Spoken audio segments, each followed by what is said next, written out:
Hello everyone, welcome to the BMI Baby Elite Ice Hockey League here on Sky Sports, where the Newcastle Vipers are taking on the Manchester Phoenix. Well, folks, it's our last game before the 2008 season part of the season starts. The end of 2007, we're up on the time for a great time. Alongside of me, Dave Sims. Dave, how you doing, buddy? I'm very well and glad to get rid of that turkey and sherry and glad to get back to a cold ice rink and some BMI Baby ice hockey. Okay, both these teams are reincarnations of old franchises. Manchester, it's their third season now. When are they going to start finding their feet? Well, I think they found their feet this year. They've had a few injuries, but I think the Manchester Phoenix are a quality hockey team, especially when at full strength. They perhaps haven't got the depth of maybe some of the more established clubs, but I think Tony Hand has done an outstanding job here, and I certainly think they're a playoff team. They're a team that could finish in the top 5 at the end of the season. Okay, it's been an eventful Christmas period. There was a big event in Sheffield the other night between Brad Voth and Ashley Tate. Can you talk us through what happened, Dave? Well, yeah, you know, the game between the Sheffield Steelers and the Cardiff Devils, always a big one. Let's watch that hit from Brad Voth. You know what? My view is that Voth will get suspended for a long time at that. He led with the shoulder, he got the elbow into Ashley Tate. Watch this. He could have gone body to body. He chose not to go body to body, and that's why I think that he'll get a major suspension. I think that's the 5th or 6th guy Brad Voth's put in hospital this season. That's got to stop, Nick. People aren't becoming millionaires playing this sport. People are getting seriously hurt. I like Brad Voth. He's a good guy. He's a great player. But you know what? He's a dangerous man. And the league has to come down, and I think they will come down on him. Okay, well, we can have a look at some results from the festive spirit. Let's check these out.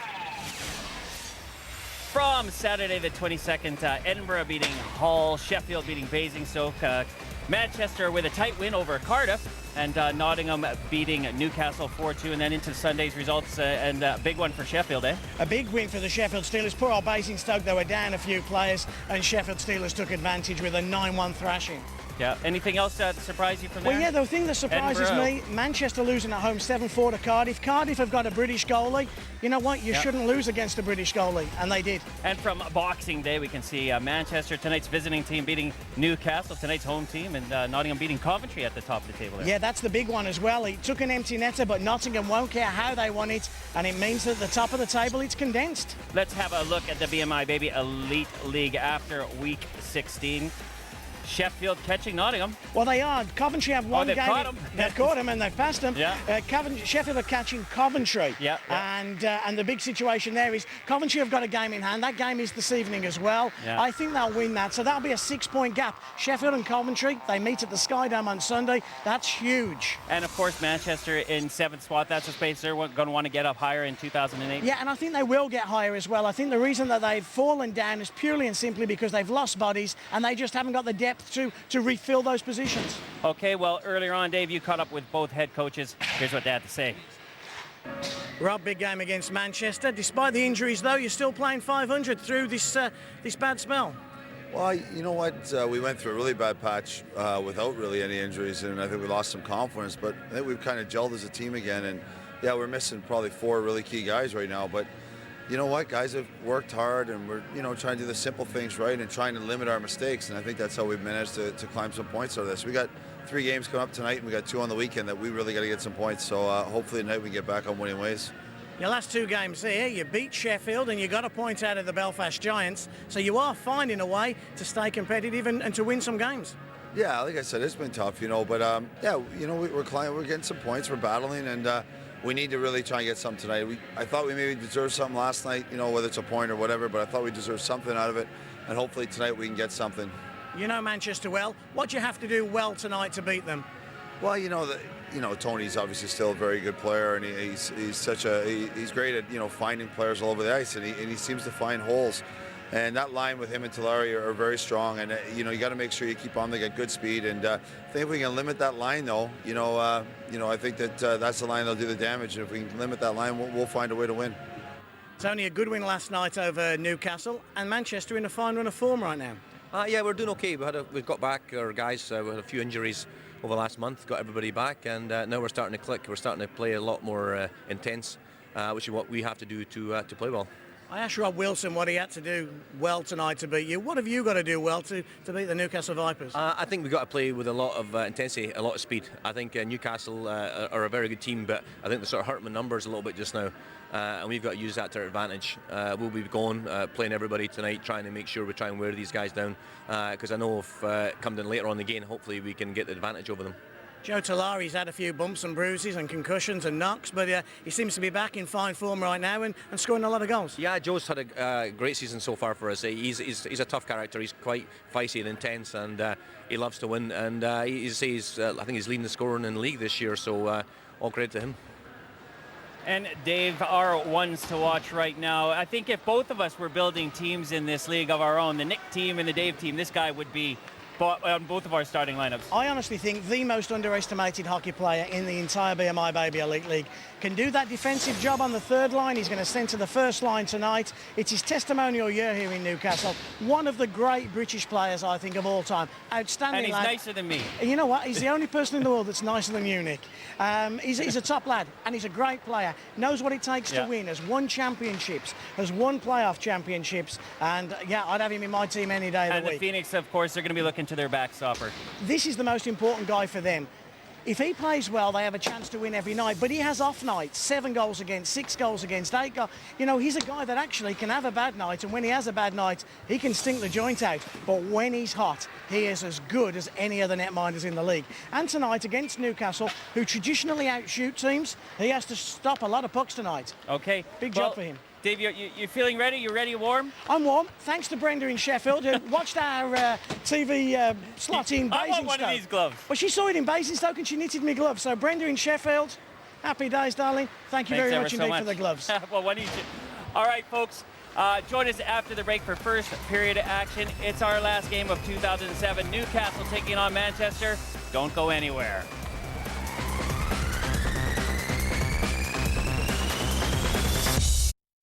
Welcome back, folks, to our last first period of 2007 here on Sky Sports for the Newcastle Vipers taking on the Manchester Phoenix. Well, let's take a look at that Manchester Phoenix lineup. We spoke about Scott Fankhauser. Is it going to be a good Fankhauser day, a bad Fankhauser day? If the Manchester Phoenix are going to pick up their 5th win in 6 games, it has to be a good day. I like Scott Bazic. He's smart, he's steady, and he's effective, and he's going to be a big key. Big Jeff McMillan as well. Who's going to score the goals? Look no further than number 10, Joe Tolari. He has the privilege of playing next to the great one, Tony Hand, and Brian Passmore as well. Newcastle believe Manchester are a one-line team. Hand, Tolari and Passmore. Well, that was the story tonight. The Phoenix starting lineup is Tony Hand between Passmore and Tolari, with Mangos and McMillan on the points, with Fankhauser in the pipes. Now the Newcastle Vipers, they're decimated with injuries. No Jackson, and that's going to be a big loss. No Shields. So Ryan McDonald in for a busy night. Defensively, Story has been outstanding all year. Goulet has also been an ever-present player in that Newcastle lineup. Up front, Payet. Wow, Andre Payet, big night for him. Sean Johnson centres the first line. We said in the earlier part of the show, a man who can do everything. David Longstaff, they need him to come to the table again tonight. And that starting lineup looks like Johnson between Campbell and Longstaff, with Goulet and Story on the points, and the ever-steady McDonald guarding the 2-4. Well, I'm going to ask you the question, Nick. Who'd you fancy here tonight? Newcastle, the home team, have played well recently at home against Sheffield and Belfast, or the in-form Manchester Phoenix. Get a feeling?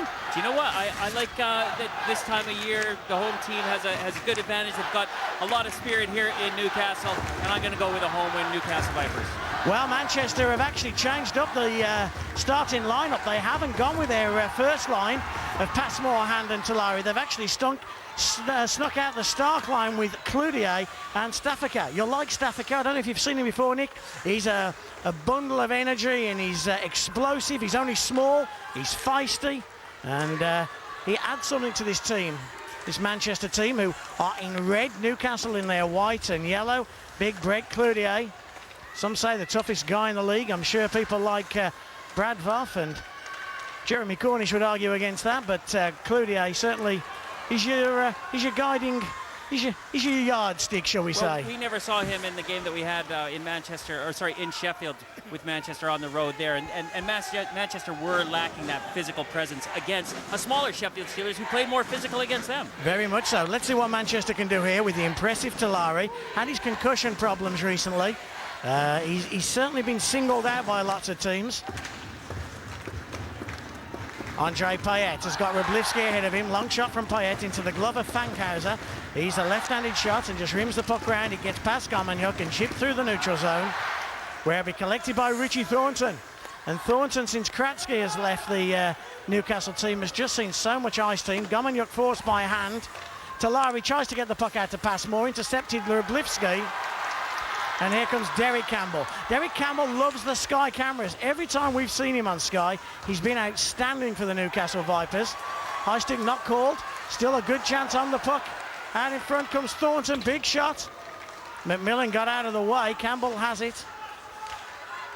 Only as far as Gomanyuk again.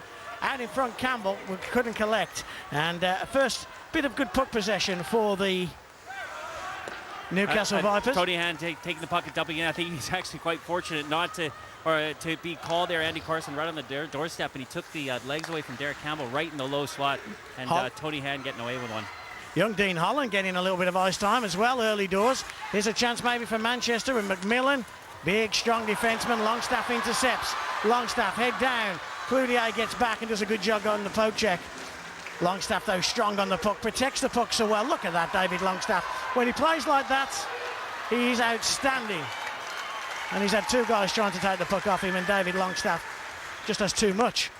That takes a lot out of you when you got two guys leaning on you, bearing down on you, and David Longstaff doing the smart thing, keeping possession for his team, and then getting off and getting some fresh legs out there. So strong and powerful, and got the softest hands. He's got very liquid hands, he really has, and he holds onto the puck beautifully well. Guay, puck across to Story, Campbell. And basically, I think, Nick, both of these teams are going to rotate two lines. They really haven't got three in-depth lines. Manchester through choice, Newcastle through injury. So it's going to be a two-line game. Wroblewski tries to get it to Campbell. We've already seen Rob Wilson try and get out a couple of extra bodies, and that's exactly what Tony Hand's done here. He's got Rhys McWilliams down on the left-hand side, the youngster from Birmingham. Two Brummies in the building. Here come the Phoenix, right to left in their red kit. Bassett gets the puck down the right-hand side, intercepted by the Newcastle team, who are so experienced and so used to just clogging the middle of the ice up, playing a 1-4, just sending the one guy in on the forecheck, and everybody else kind of holds it down. Gap in the centre, and a long shot's going to find its way right into the glove of Ryan McDonald. That long shot from out wide by Staffica. Do you know, Manchester looking nice and steady. They've absorbed a little bit of Newcastle possession, but they get a quick turnover, and it's about how you gobble up real estate, Dave, and it's through quick passes like that. One of the keys tonight is if Manchester can get a third line out against Newcastle and just try and buy some rest, if you like, for the other two lines. You know, the third line tonight at Manchester doesn't have to score. It just doesn't have to get scored against. And if they do that tonight and end up 0, they'll have done their job and they will have given their other forwards a rest. And Newcastle haven't got a lot of options other than to go the two lines. Longstaff there trying to feed Johnson. Rhys McWilliams gives it back to his defenseman. Down the right-hand side come Manchester. Left-hand side come Manchester. Chased into the corner. He's Matt Rich. Newcastle will try and break out. Johnson with a pass that didn't find its intended target.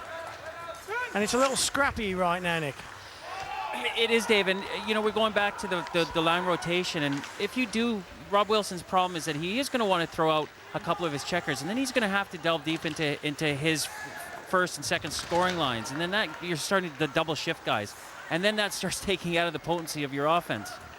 Well, certainly, I think Newcastle tonight, if they are to win this game against Manchester, they've almost pretty much got to go two lines. They haven't really got the depth. Here's Joe Talari. Talari's looking for some options. Is Staffica going to be one of them? Talari finishes on Campbell. Staffica sneaks to the back door. Hand with a one-timer. Gets deflected. Payet is all over Tony Hand like a cheap suit. Hand couldn't get the pass back from Staffica. Here's Enafati. Enafati tries to find Talari out in front. Bouncing puck. Staffica comes in hard on Payet. And now there's Talari as well with Holland. It's actually Campbell, Ben Campbell. But Stuffaker there straight away with Andre Payet. And those are two guys. I like to see this energy, Dave. I mean, right now we've got two teams playing really smart hockey. Manchester with a really good scoring opportunity. That, again, caused by Tony Hand, I got to say. Tony Hand pulled Payet out of position there, and that left the guy free in the slot for the shot. And then both guys, both teams nice and tenacious after, on the rebound, protecting their goaltenders. And two teams that are playing short. A lot of energy and a lot of excitement so far. Interesting with the short bench that Newcastle have tonight. Their normal game of basically intimidate and rough up and play the body, and if he has to go into almost sneaked in there, that puck got a rebound, but Newcastle can't play that style tonight because they can't afford to lose any more bodies. No, and you know, for me, Newcastle missing Todd Jackson, I think that's one of their keys because he brings so much energy to this team playing with Derek Campbell. And here, look, you see that puck. It was a dump. It was just going to be a rim dump by Sean Johnson. Goes off the linesman's skate. And if that had a little bit more heat on it, Fankhauser could have been burnt. Well, Fankhauser was having a smile and a laugh there. I don't think he'd have been smiling if that one had sneaked past him. Scott Fankhauser, so important. Tony Hand invested in his goaltending this year. And when he's hot, he really is hot, Scott Fankhauser. But he has had some nights where 5, 6, 7 have disappeared past him. Go away. Shot's going to come in, a long shot, as the Phoenix are on the penalty kill and the Vipers on the power play. We've got to the end of 2007. Let's remind you once more, if you're watching for the first time, what's a power play? Count the white shirts, there's 5 of them. Count the red shirts, there's 4 of them. And that's why Manchester are killing the penalty. They're on a short-handed play. And here's a chance now. It should be a chance for Newcastle, but a 3-on-1 break. And it's Mangos, he's going to shoot it, he pulls a lovely move. McDonald got his leg out and made a gorgeous stop. Ryan McDonald, he had patience, he held on to it, and McDonald made the save. Unbelievable concentration by McDonald, 3-on-1. And just to keep tight on your post, you can think there's going to be a pass down, but McDonald being so nimble and quick on the balls of his feet, and he makes that beautiful low skate save. And Tony Hand again in the circle. Tony Hand just tries to move the puck forward. Talari couldn't get there, so they'll regroup as Gomanyuk skates. The biggest thighs in hockey, huge man, bottom half. Longstaff holds onto the puck. They thought he was offside, it wasn't. Gomanyuk gets it back to his defensive partner who feeds Longstaff. Longstaff waits for Payet to get out of the offensive zone. Tony Hand robs the puck off him and fires it all the way down. But Gomanyuk collects. 45 seconds left on the power play as Campbell comes with speed. Chips it in, Fankhauser gets there, leaves it for Hand, and Hand fans on it, and he fanned on it, and it fell right to Derek Campbell, who couldn't take advantage. Ben Story, smart on the puck, chips it in, Campbell goes chasing. Basic's going to get there first and stands Campbell up. Campbell runs him over. Rublivsky on a loose puck, or try and find Story. Story on a one-timer, but nothing's getting through to Fankhauser right now. Pavel Gomanyuk. Derek Campbell. Campbell's going to walk in, gives it back to Rublivsky. Johnson's waiting for it, but it instead comes to Campbell with 10 seconds left on the power play. Story with a hammer. We saw him score from there against Basingstoke on the power play only 3 weeks ago. Johnson again. This power play is going to be over very shortly. It's over now. Stark's back on the ice. Campbell, Johnson, backdoor is Gomanyuk. There's a man out in front, was Rublivsky. Second shot comes in. Rublivsky's being held back. Now it's still Campbell. Scoring opportunities for the Newcastle Vipers as they're back 5-on-5. Johnson tries to get the rim going, but then Afati's in hard. Rublivsky comes in, but now Manchester will come 3-on-2. Campbell's got to get back quickly. Stark headmans the puck. He's got Talari who scores on a 2-on-1. Stark found Talari, and Joe Talari gets another goal for the Manchester Phoenix. After all that Newcastle pressure, it's the Phoenix that take the lead 1-0. You know, when a guy comes right out of the box and you can normally get a change, but they couldn't, and they had to soak up a little bit of pressure, Manchester did. They come back 3-on-2, a great play. You can see Derek Campbell just trying to get into the top of the play, but a beautiful pass to Talari, and Talari with a one-timer going to the far side and just going over McDonald's pad, and 1-0 to Manchester. Joe Talari, he's hotter than Kylie in a G-string, I'm telling you. He really she keeps losing clothes, dude. Oh, I tell you, only in my mind. It was hot pants last week, wasn't it? Yeah. You wait till she scores next week. Well, the Manchester Phoenix have taken advantage, and every single year Tony Hand finds a player, and you can go back to your Murrayfield days, to your Rick Ferrers, your Chris Palmers. He always finds players that can have that knack of scoring goals. I had the pleasure of seeing him play with great goal scorers like Priestley and Courtney as that long shot's kicked away by Fankhausen. And every year he finds one, and he found one in Joe Talari. Longstaff tried to find Gouet. There's a melee in front of the net and a goal! The Newcastle Vipers tie it up, and it's Ben Campbell. David Longstaff started to move, but Ben Campbell shoots and scores, and the Vipers have it tied at 1 apiece. Dave, the sign of a good, well-coached team is a team that can bounce back from getting scored on quickly, and this is what they do. Shot comes in from the point. Longstaff, I think, got a piece of it, and right here, pulls it down. The shot gets stopped by Fankhauser, but the rebound pops out to Campbell, and Campbell pops it up high on the backhand. Great play. Great camera angle as well from up above there. You can see Campbell just making room for himself, but it's David Longstaff, hand-eye coordination there, just getting the redirect. And we've got a hockey game. Ben Story clears the puck. Does he get it out of the zone? He does, and it's picked up by Brett Cloutier. Cloutier, patience on the puck. He's looking for some options and is now being forced. Throws it down the left-hand side, excuse me, as he gets to Passmore. Takes a long shot. Stark's going to come in hard on it. Now it's with McWilliam. McWilliam moves the puck forward. Stark still has it. Back to Passmore. McWilliams tries to take the shot. Mangos and Stark. Stark has been a steady player for the Phoenix team this year, a strong second-line centre. Manchester have had to shuffle their pack so many times during the season because of numbers of bodies and because early doors they couldn't find a scoring combination. Here's Tony Hand, who can't quite find his defenseman, and Tony hasn't got the radar on right now. Enafati hits the red line and chips it in. Gouet goes to chase it, but instead leaves it for Story, who's under a bit of pressure. Longstaff and Story do their best to make a big zero of it, and McDonald has to come from behind his own goal as Stuffaker skated in. 3-on-2 if Newcastle play this one right. Johnson headmans the puck, drop pass. Long shot's going to come in. It's got deflected. Longstaff picks up on a loose pass, Hand instead. And again, Tony just misses out. And I think that's because the Manchester team are being put under pressure on the forecheck. Every time Newcastle have the opportunity, they're jumping on top of Tony Hand, making sure he's got no time on the puck. Bassick, long outlet pass. And back to a battle of the neutral zone. We're seeing Jez Lundin as well getting some ice time as Rob Wilson trying to use a fifth defenseman just to, if he can just go out there 30-40 seconds, Nick, it makes such a difference, doesn't he? Just gives the other guys a breather. It does. It's so important. That's why we've talked so much about the checking lines and how important they are to the success of this league. And you got to give guys a little bit of a rest. You have to. Wroblewski leaves it for Campbell. Lundin picks up on it. Actually, Wroblewski got a redirect. And Wroblewski, who doesn't seem to be able to score for love nor money, had a chance there. Long shot's going to come from the outside, and it was... I think McDonald got a piece of that. He did. He just got his glove to it. Now Newcastle have got to try and clear. That was Adam Walker who took that shot, and Adam Walker hasn't seen too much ice time either. Manchester win Mangos, though. They regroup. Just by Fankhauser's goal, McWilliams goes to the right. Staffiker's down to his left. It's Matt Rich to his left. Here comes Stark. Nice move. Takes the shot. Rich as well tries to get a little bit of the rebound, but Stark put a ton of jets on there and beat the Newcastle defence for speed. And referring to Tony Hand's pre-match interview, we've got to try and beat Newcastle on speed and intensity, and their best chances are coming on odd man rush situations where they have got the chance to use that speed, and Stark there certainly used his.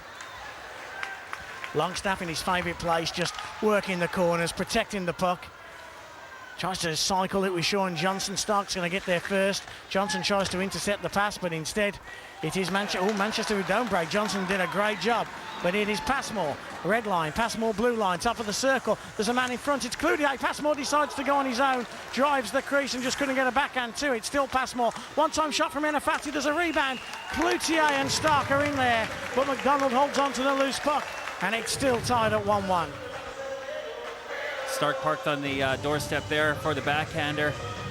McDonald getting down and giving up a rebound, but Stark couldn't get enough wood on the backhand. But great work. Great work by the Manchester Phoenix coming out of the zone by Passmore. He carries on, looks for the shot from the point, comes in, and there you can see the rebound, but couldn't get a lot of wood on it. 2 years ago, Passmore just gets bear hugged out of that, but with these new rules, of course, he's got the freedom to skate across the crease, and Andre Payet, he's shaking his head, he's looking at Brett Cloutier and Stark. He's unhappy with the face-off violation from Manchester, and it wasn't penalised. Here's Passmore, takes a shot, there's a penalty on the clock, and it's going to be against the Newcastle Vipers. Fankhauser skates away, and it is a penalty against Andre Payet. I think he's going to call for holding the stick, Dave. And Andre just has that look. He doesn't quite understand it. It is a holding the stick. You can see he does keep a hold of the stick. There you go. Very, very blatant. You close your hand on the shaft of another guy's stick, and under the no time, that was one of the most frustrating things as a hockey player, Dave, back in the old days, was when a guy had a hold, and he only had to hold it for 2 or 3 seconds. You couldn't bear it down. You'd miss a pass. You'd miss a scoring opportunity. And with zero tolerance, great call, Andy Carson. And do you know what the most frustrating thing is for hockey players now, Nick? Sky cameras, because they can find things like that. And Andre, in years gone by, would have said, no, that wasn't me. Long shot comes in from Bassett, kicked away McDonald. But now, of course, the cameras are here. You can't hide from the cameras. You can't run from the cameras, no. Scott Bazic in his second year with the Phoenix, captain and, of course, now assistant coach. And it worked in there, but no one in front of the net, no one in front of McDonald. And on a power play, those are frustrating times for Tony Ham, because he wants to make those opportunities count. And when you have no one in front of the net and McDonald having an easy time of, yes, rebound went over the boards and they got a face-off, but still, you got to clog the net and get people in front of McDonald. Especially on the power play, I like the one-time shot playing on the off wing, because it doesn't give the goalie any time to set up, does he? And he's moving across, and there's a little bit more of the net to shoot at, or find the puck, or for a way for the puck to find its way through. Icing going to be called if Newcastle hit the puck, but no, tapped on, says Marco Conan, the linesman. So Newcastle just hammer all the way out. Tony Hand intercepts, and him and Bazic. Bazic has given it to Tony Hand. Hand leaves it. McMillan's going to come. No, it's in a Fatty who comes with speed, chips it in. Story gets there first. It's okay chipping it in, but you've then got to go and be prepared to go and get it. Great kill by Newcastle again. That's what they're doing. They're standing up on their blue line, sending a guy in on the guy on a one-man forecheck, and forcing the guy to make a play. And of course he dumps it in, but Dave, yeah, you got to have guys hitting that blue line with speed, and you got to double up and use your man advantage to your advantage. Exactly. Here's Brian Passmore. Passmore's got Stark to his outside. Stark on a one-timer to Enafati. Fires it through traffic, bouncing puck. Cloutier gets taken down, and there's a Manchester player that has gone down. As Newcastle were on a breakaway, Rob Wilson and all the fans around us are up in arms. But a Manchester player has gone down. It's Simon Mangos. And Rob Wilson is absolutely fuming on the Newcastle bench. Let's just see that again. Well, there's the high stick there from, that catches. I think it's Campbell who catches him up high. And now Andy Carson doesn't see that. And then Newcastle have a 2-on-0 break, Dave. And this is going to be a judgment call from Andy Carson. He's got to go, look, I've got a guy down for Manchester holding his face. I don't know if he's cut. I don't know it. And if I can jump in, Andy Carson was the referee on Boxing Day in Sheffield when Ashley Tate's gone down. So it's in his head injury maybe as well. We can have a look. There's Campbell going in on the. There's the slap. There's a high stick that Andy Carson missed. It rises him up high. And again, Andy Carson doesn't see that obviously, but he's skating up the ice as Newcastle are breaking away, and he looks down. He sees a guy not moving, covered his face, and hockey players don't go down unless they're hurt, Dave. Everyone knows that. And Andy Carson making the judgment call, and you got to be safe and sorry. And it would have been Campbell, of course, Derek Campbell, who would have been on the breakaway with a scoring opportunity. So I think all things worked out there. Well, I think Campbell's lucky to get away without the minor, but Rob Wilson won't see it like that at the moment on the bench of the Vipers. So it's still power play time for the Manchester Phoenix. They got 35 seconds left on their power play with just under 3.5 minutes remaining in this first period. A 1-1 first period. Talari for the Phoenix. Ben Campbell for the Newcastle Vipers tying it up, but it's power play time. 20 seconds left. Bassick takes a shot. Cloutier's in front. There's a loose puck out in front, and when Cloutier is in front, you just don't move him. And that's certainly their Yep. ploy, isn't it, to get their Of course biggest, it is, yeah. their biggest man Yeah. in front and, of Graham and he's McDonald. had a couple of cracks at it. No one can move him. Story in there. Goulet, two big guys, and he gets a crack at it, and Cloutier gives him a little shove in the chest. Cloutier, frustrated, couldn't get a good quality scoring opportunity out of that, but nonetheless, he got a shot on goal. Sean Johnson and Tony Han. Johnson renowned as probably one of the best defensive centres, and Han probably the most gifted offensive centre. But Newcastle will get the puck and chip as we enter the final 7 or 8 seconds of this power play for Manchester. They haven't really created a huge amount. Han leaves it, Bassick brings it. To his left is an option. The option is McWilliam. McWilliam gets there, hits the red line, chips in. We are back 5-on-5 now. Newcastle through Lundin did a good job there standing up Stuffaker. Gomanyuk chips in, and a big hit comes in from Talari on Gomanyuk.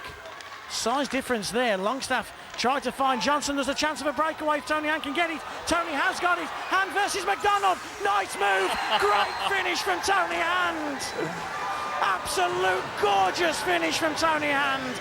As soon as he got that puck, he's just so calm. And you know, he's so fast. He just leaves everyone back at the races. Tony Han, you can see, he's waiting for that puck, and he grabs it, puts McDonald down, drops the shoulder with a little fake, and he's so calm and cool on the breakaway. Was he offside?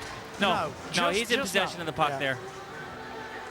What a lovely finish. Look at him just drop the shoulder. Bam! Bam. Makes McDonald go down. McDonald had no chance on that one. And Tony had given his team a 2-1 lead.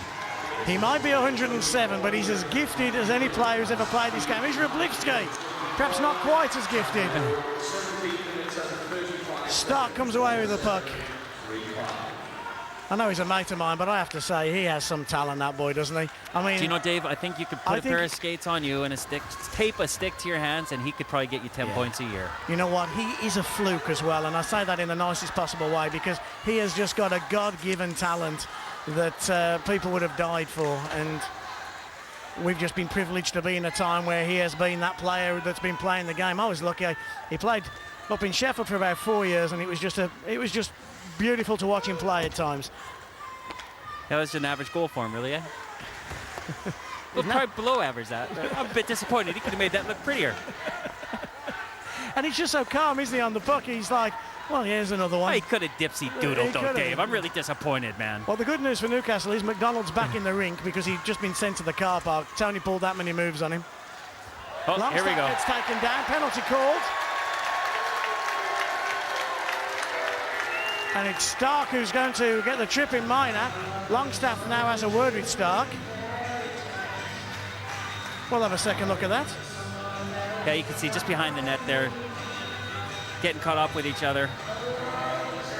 Just a little bit of a contact there, wasn't there? Yeah, you know what? He draws the knee out there.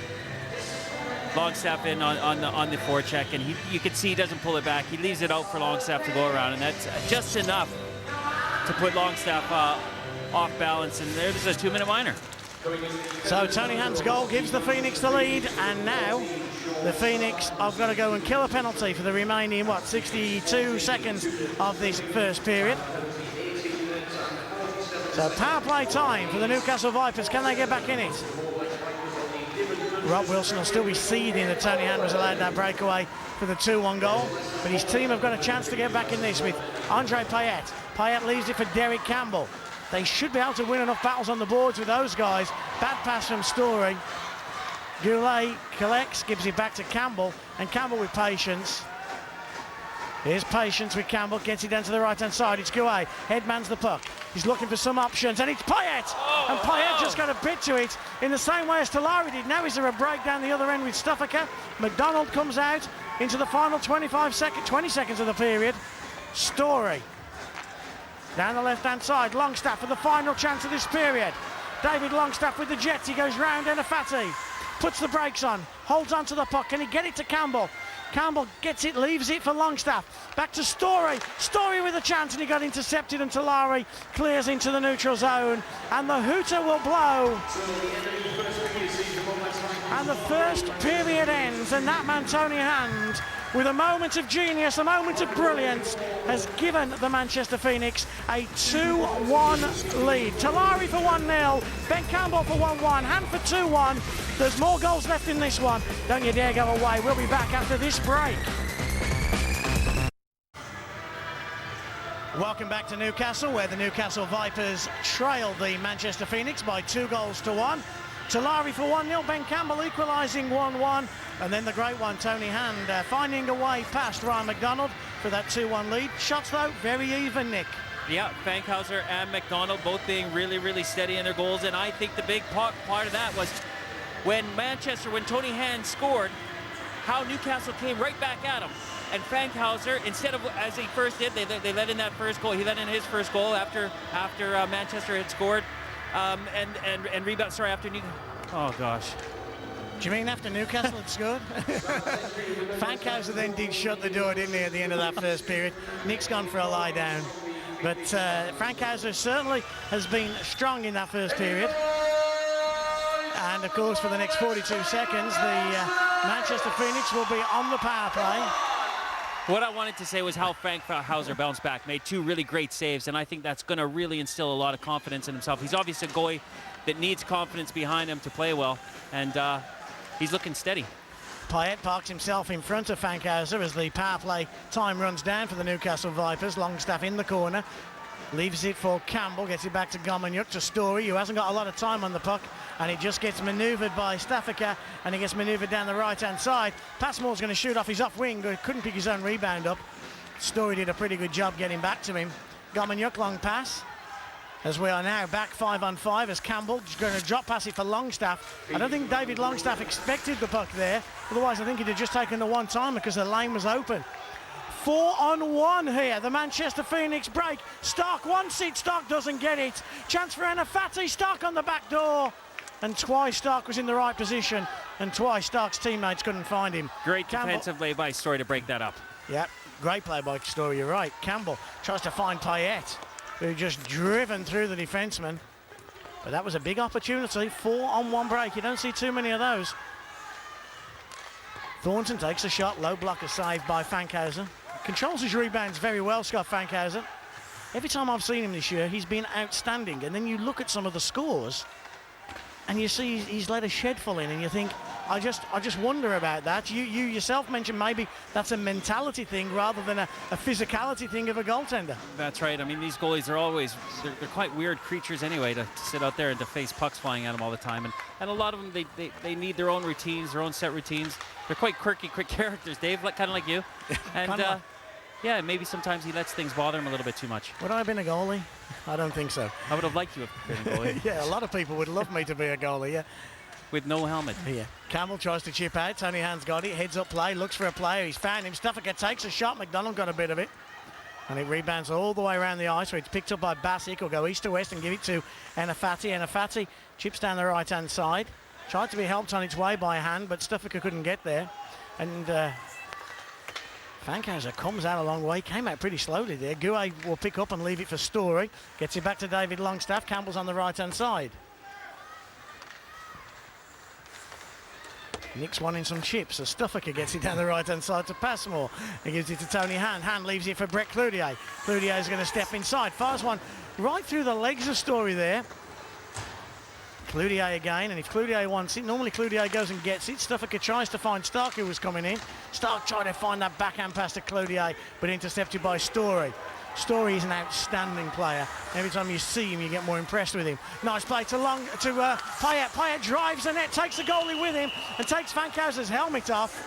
And now Cloutier stands over Andre Payet. There's going to be a penalty on the clock. And who's it again? Scott Fankhauser comes out to speak. He's to calling Andre charging. Payet. I'm not sure who again, so it's Payet's driving in on the goal. Takes Fankhauser out, and I think he's calling Payet for charging. Well, I think Andre Payet's a little unlucky there. Well, he drives in, he stops the legs from going, but I think he puts a little bit of energy into the head of Fankhauser. He looks like he's having a bad day, doesn't he? He's got that pain look on his face, Andre, all night tonight. Andre's a guy who likes to play physical, and if you stop him playing physical by those calls, he is also a guy who plays emotional, plays with his heart on his sleeve, and if he gets frustrated, it can get into his head.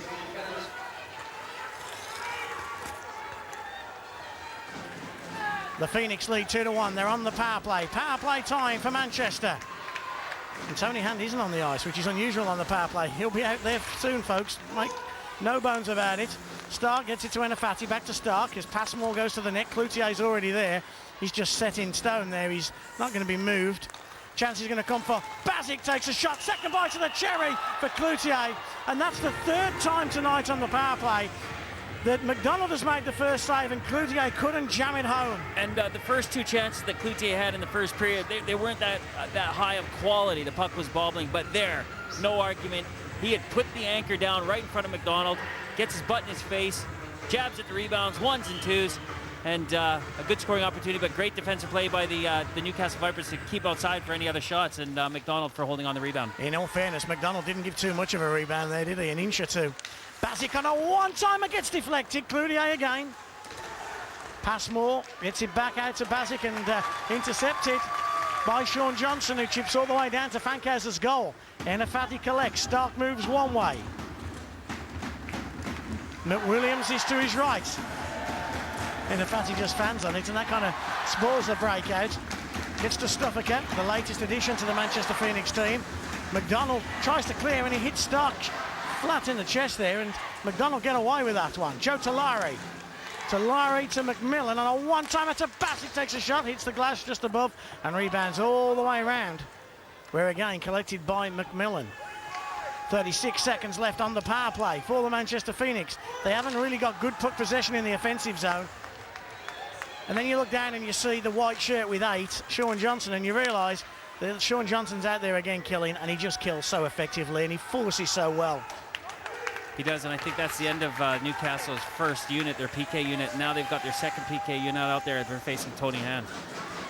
Campbell and it's the two Campbells, Ben and Derek, as the long shot comes from the outside from Joe Talari, right down the chest of Ryan McDonald, and there is Talari, there is McDonald. He's played well in front of the cameras this year. You like him, don't you, as a goalie? Do you know what? I think he is one of my favorite goalies in the league, just because he's not too flash. He always shows up game in and game out. Andre Payette will come onto the ice now. Ben Campbell gets taken out with the shoulder from Scott Basic. A big hit from Basic right into the chest of Campbell. And Campbell, you can see him bent over there, going to the Newcastle bench. Yeah, he's probably having a bit of wind. He loses his footing, and that doesn't help. And then coming across the blue line. Hey, just watch this, watch this, watch now. That is exactly what Brad Voff could have done to Ashley Tate, body to body. Voff chose, though, to go with the shoulder and elbow. Basic was more of a man and decided to go with the body to body. There's the difference. And there was no elbow flying through it either. One was playing the game tough, and one was going out to deliberately hurt somebody. That's the difference in those two big hits. Very similar. Just thought I'd point that out. Not that I'm bitter. I knew you would, Dave. So 5-on-5 again. Puck's chipped in, collected by Gomagnon. Can't clear. Passmore on the loose puck. Fires one through traffic. It's bouncing, it's bobbling. Can Cloutier get his stick to it? There's go. Cloutier, the whistle is gone, and it's going to be an interference call.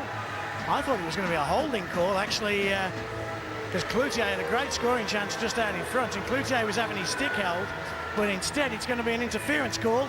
I think Gomagnon trying to be tough inside there. You can see there's the interference there. Gets in front of Stark, pushes him around behind McDonald, and he gets in Stark's way. Stark wanted to go through there and get in front of McDonald on the other side. It was a good defensive play and zero tolerance, but you can't do that because there's nowhere for the player to go. It's an interference call.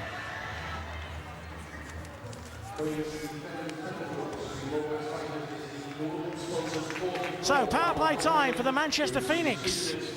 And the puck behind the goal of Fankhauser. Basic, we like Basic. Calm on the puck.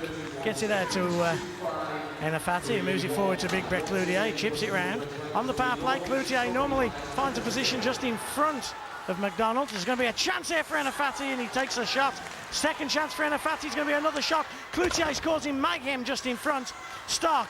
Passmore's got it now. Cloutier's right in the middle of all the action, just in front of Ryan McDonald. He's trying to obscure McDonald's view. Story does a good job and tries to chip out, and a penalty's going to come in, a hooking minor, And Ben Story now goes to the penalty box. 5-on-3 power play time for the Manchester Phoenix. He's going to call a misconduct as well, Dave.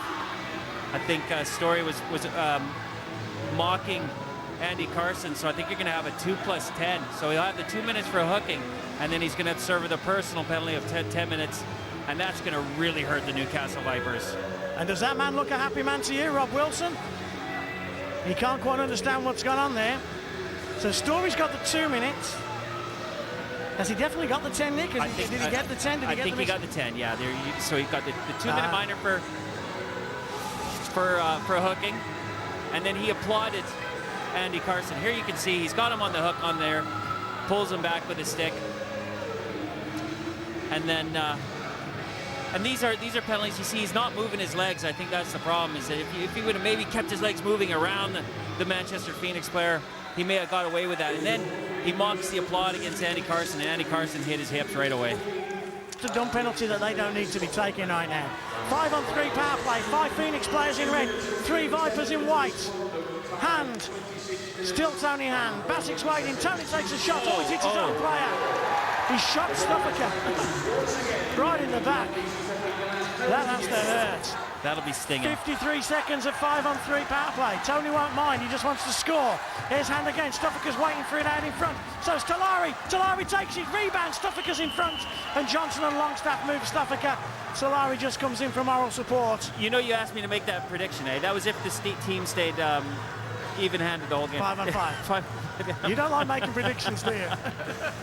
Look at Tony Hand wind up. You know, he takes a shot from the point, hits Stefika right in the back. But like he said, he just shrugs it off. He tries to find him up high in the slot, and Stefika bouncing on the doorstep for a rebound, and nothing again by McDonald. Talari now in the middle. He's in the face-off. Hand's waiting for it. He's going to play the point on this power play. He's got Basic on the one-timer. Here is Basic. Here is the one-timer, and it's right into the pads of Goulet. Talari gets it back out to Basic, to Tony Hand, to one-timer to Basic.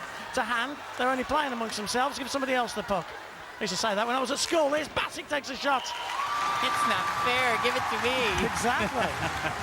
Good work by the Manchester Phoenix. So they're working it around in an umbrella, looking for the one-timers, the 3 guys up high, and Basic's had 2 or 3 shots from in there. But again, McDonald, I got to take my hat off to him. No rebounds. 67 seconds left on that penalty. The ladder penalty against Story. Basic.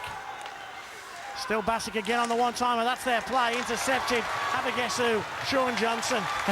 Johnson just chips down. Right, here comes Passmore with speed. Loses it in his skates. 5 seconds on the 5-on-3. Cloutier has to get out of the way. Cloutier is going to perhaps now drive the net. 5-on-4 now as Gomagnon comes back onto the ice. Here's Scott Basic. Holds onto the puck, perhaps a bit too long. Stark. Basic on the one-timer. It's got deflected. Basic must have had 6 or 7 one-timers. Only one has found its way through to McDonald. Here's Passmore, backhand pass. Out to Talari. Tony Hand's off the ice. It's with Basic again. 22 seconds left on the power play. They're looking for Basic. Basic again, but he doesn't come to him nicely. Stark. Basic on a one-timer. Shoots and scores! 7th time lucky for Scott Basic. It had to come. The Phoenix lead 3-1. Power play goal for the Manchester Phoenix. Well, you know, Dave, the 5-on-3 tires guys out, then Gomagnon comes back on the ice. Manchester still have the momentum. They're moving the puck around well to Basic at the point. And all he's doing, he's just serving it up. It's like a tee-up, and he's waiting for the one he wants. When it comes to the right speed, lay it for him right, he fires it away, takes a deflection, I think. But nonetheless, 3-1 Manchester, and like we said, this could be a back-breaking time for the home team. Well, it's not like Newcastle didn't expect that to come, because Manchester had been trying that for the whole 2.5 minutes. Face-off win for the Newcastle Vipers, and Goulet will go and collect as we almost hit the halfway part of this second period. It's flown by. Intercepted by Manchester, and Manchester in control here in Newcastle. The Vipers have... And they've got to find some goals. They've got to find some way of getting in front of Fankhauser. Here's a man who, given the chance, can do that, David Longstaff. But a poor outlet pass. Fankhauser comes out of his goal. That negates icing. In times gone by, icing would still be called if he came out, but just by coming out of his crease, that negates it. David Longstaff protects the puck well. He's being held back there, no penalty called. He's now being pinned in the corner. Longstaff can't come out with it. And it's a third unit out for the Manchester Phoenix right now. And that's why Newcastle are dominating it. Longstaff to get his team back in. He takes a shot. Second bite of the cherry. Can he bank one off the goalie? He couldn't. Ben Campbell drove the net. And when David Longstaff's on this game and on the puck, he's just so hard to get off it. But there isn't that productivity. And you just feel, like I'm David Longstaff's biggest fan, but you just want a tad more productivity. And when you see the skills there, amazing. Unbelievable work, and you see how strong he is, and yeah, he just tries to find it. Maybe he goes in for the bank and the lucky shot, but yeah, he is so strong on the puck. It's so great to watch. Just past the halfway stage then, the two nines together, Hand and Payet. Hand with the face-off win, and the puck is cleared out to Richie Thornton. A lot of Richie Thornton time with Ben Story off the ice for his 10-minute misconduct, so Thornton's going to be out even longer. Wroblewski's got to finish a hit. Rob Wilson, what did Rob Wilson want for Christmas? How about a Wroblewski goal? Because I don't think he's seen too many this year. And what a time to get one now. Campbell tries to just do too much. Tony Hand stands him up well. Talari comes in.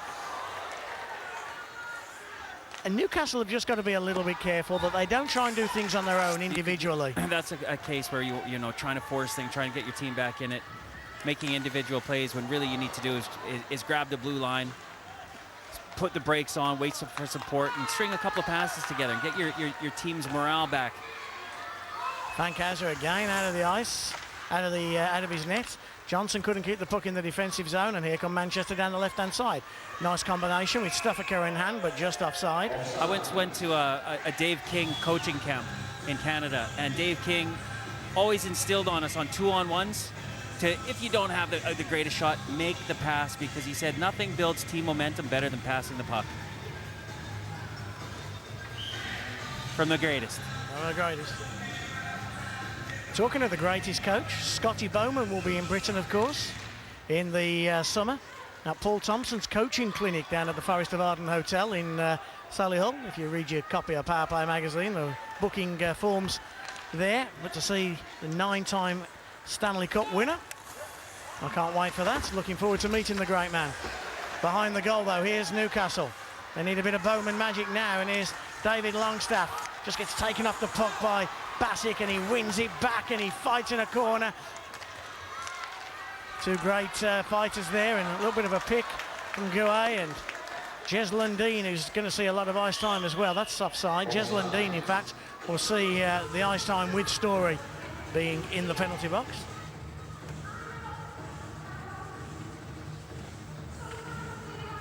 We've just seen Rob Wilson. Do you think it'll get to the stage where Rob Wilson would don the skates again this year and play? I got a feeling, you know, if not him, then Paul Ferrone, I think one of the two co-owners of the Newcastle Vipers will be in this lineup before too long. I asked Rob that a few weeks ago, and he said absolutely no way. Here's Wroblewski. Wroblewski's got great hands, great skills, and he's drawn a penalty. And to be fair, in about 5 games we've seen Wroblewski play, that's about the first good thing I've seen him do. Well, and a holding call against the Manchester Phoenix. And it's these good, honest things that you can do, Dave. Drive to the net, keep the legs going. That's what he does. He drops the shoulder, drops the hand, gets the shot on net, draws the 2-minute minor, and they're going to go on the power play. Well, you know what? He skates so well. He does have good speed, but there's just no end product there, Nick. And, you know, as we head into the new year, I'm flabbergasted he's still in this Newcastle Vipers team. And I think it's really only injuries that perhaps have kept him here. But Rob Wilson's dying for a goal off him. He's looking to the same guys every night. And the supporting cast have got to come in. Here's Gomagnoc, power play chance for the Newcastle Vipers. Can Newcastle get back in it? I'd hate for the very first time, Nick, to make a prediction and it be the wrong prediction. Like I said, he went for the that was a prediction if they stayed at full strength the whole game. You never asked me if there was going to be power plays and PKs and stuff, did you? That would have been a lot different then. Fankhauser clears out. He's had another bad bounce off the boards there, Fankhauser. Tony Hand forces Gomagnoc, who now forces Hand into the corner. Tony tries to play football and does it well. He's just got hand-eye coordination, that boy, hasn't he? Oh, there's a chance for Talari. Talari in his feet. Talari takes a shot.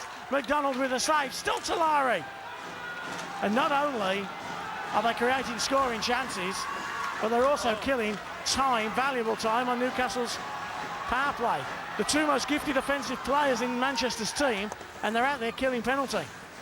And killing it very well indeed. That's why. They might even score as well. Garmagnoc. They've killed a minute already. That's how good a job Talari and Tony Hand did on the penalty kill there. Goulet. The crowd are anxious for the shot. It came in, it got rebounded off Fankhauser. Look how quick Fankhauser was across his goal there. His lateral movement, chance out in front. Payet couldn't get there and Bassett clears. And you know what, Fankhauser just looks like a goalie on the money tonight, doesn't he? It does, and you know what? Every second that ticks off that clock, the more confidence he gets. And the shots, you know, he's sitting there, he's watching Newcastle, the puck being played mainly in Newcastle's zone, and when he's being asked and called on, he's stepping up to the plate and making the saves. Thornton had done a good job, Richie Thornton there. Get it back out to Johnson, and they combine for a moment or two.